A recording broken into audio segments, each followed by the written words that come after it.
for a second because we've got Bruce Turkel with us. He's a branding guy. Bruce, now purely from the point of view of image and branding, should we put BlackBerry on death watch? It really depends what BlackBerry decides to do, Stuart. I mean, they have a great opportunity to really reestablish their brand. You remember, not so many years ago, we could have played that music for Apple. Apple had lost their way, and then they had a rally. They figured out who they were. They sold to their faithful, and they did great. BlackBerry could do the same thing. Yeah. Whether they will or not, who knows? They don't have Steve Jobs. That's an important point. All right, Bruce, stay there for a second. I want more from you on Apple in a moment. But first, do look at Apple. The Financial Times reporting that the company is bringing in new, fresh talent to rework the design of that iWatch. Not happy with it, apparently. So, Nicole, Apple stock, where is it? Hey, everybody's been waiting for it. Slightly to the downside, down, you know, 1/10 of 1% at 425. This was a $700 stock.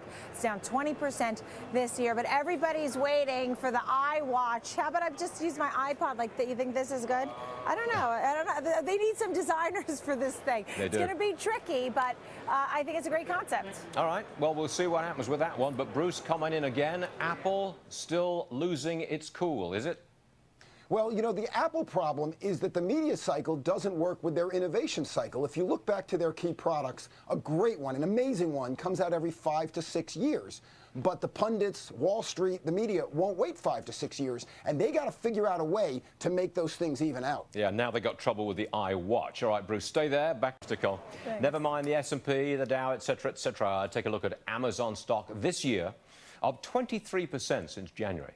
Compare that to Apple, which is down 20% this year. Bruce Turkel still with us. Bruce, I'm going to ask you the same question. Is Amazon the new Apple?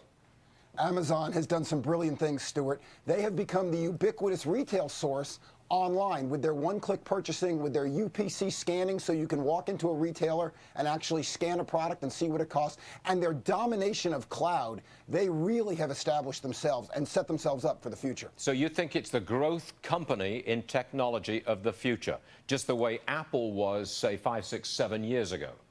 I think it absolutely is. All right, try this one. Would you, do you like the union-free Twinkie? It has returned, union-free.